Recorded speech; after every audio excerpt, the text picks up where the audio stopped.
We understand that a plane has crashed into the World Trade Center. We don't know anything more than that. We don't know if it was a commercial aircraft. 12 miles to the east of Denver is the scene of a shooting this morning. Police there were called shortly after midnight. What did Iraq have to do with what? The attack on the World Trade Center. Nothing. Hey, what's good, y'all? It's Red Flag Media. And, let's be honest, right? As soon as you heard the Earth is like a huge, misshapen asteroid floating in space, you already knew these people were not on our side. Okay, let's not pretend. I'm gonna catch a lot of flack for saying this, but maybe save for the first hour, okay?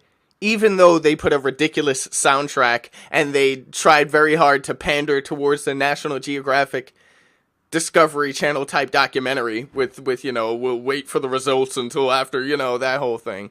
Save for that, they did a good job at showing experiments, which have already been done in one way or another by somebody within the community independently. They did a good job of, you know, showing these experiments and showing the levels and proving there is no curvature, right? But in the last half hour of the documentary, they just started throwing a whole bunch of stuff together and not really giving you any explanation as to any of it. Like, let's actually think about one of the key pieces of this whole documentary, right? The extra continent, which their motto is kind of based around, right? They spent 4 minutes talking about that continent, and it was like it was tacked on. Nothing. It was like this is Flat Earth if NASA went flat Earth. This is what it is. They managed to detect absolutely no fraudulent activity going on. And in fact, oh yeah, if you take the cameras up a certain altitude, it will curve. Really? Really? Like we haven't already shown that does not happen if you are not using a wide angle lens. They're saying there are pictures being taken in space. And that, you know, plausible deniability for these guys.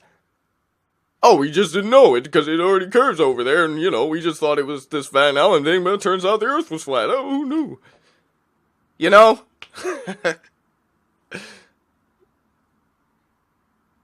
I don't know, man. They contradict themselves almost immediately. Let's think about it. Like, as soon as that last half hour starts going, they go, oh, gravity doesn't exist, but, you know, there's this theory that Einstein came up with that is based solely upon gravity that we have to use to support our model. That makes sense to you? It does not exist. According to the experiments, gravity does not exist.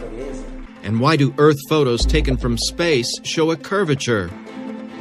According to Albert Einstein's theory, the mass of a large object can create a curvature in space-time around it, able to bend the path of a beam of light in its vicinity. This phenomenon was called a gravitational lens. A gravitational lens. A gravitational lens. According to the experiments, gravity does not exist.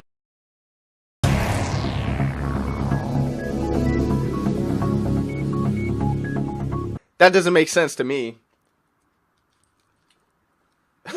Like, oh, well, you know, the solar system might not exist, you know, maybe, who knows? This is important. It doesn't take somebody to 7 years that you have to take the whole heliocentric model away. You can't just chuck your little flat Earth thing into space somewhere and say, oh, the solar system might not be something, but we're still in space and it's still like rocks around and we're an asteroid and... What? 7 years, people? I don't think this took 7 years. I think this took a year tops. A year tops. What in that documentary is so conclusive besides their experiments, which, you know, they don't take a long time to conduct? You think they were doing this back in 2011? Give me a break.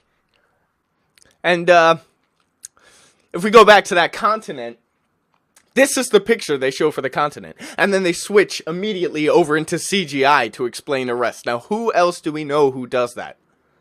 You know? Like, people might slate me for not giving them the benefit of the doubt here, but really, it's not like they weren't watching what we were doing. Because you can see that little light experiment they do with that lens, that was lifted from a video that came out something like a month and a half ago, and it was very clearly lifted from that because it hadn't appeared before then until now.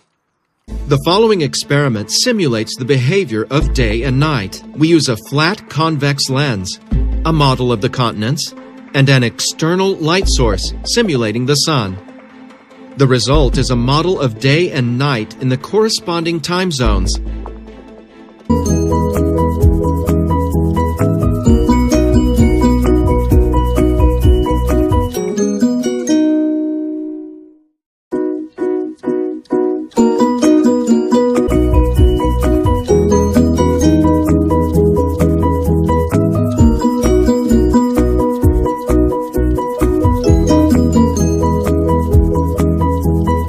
So, you know, I mean, you can disagree with me. I don't mind. I'm just putting my opinion out there. This isn't for, to try and sway anybody's opinion. If you thought it was great, cool. But I just think it was a clear misrepresentation of the model. And, you know, they can do what they want from that. But it's not going to go anywhere good. Red Flag Media, I am out.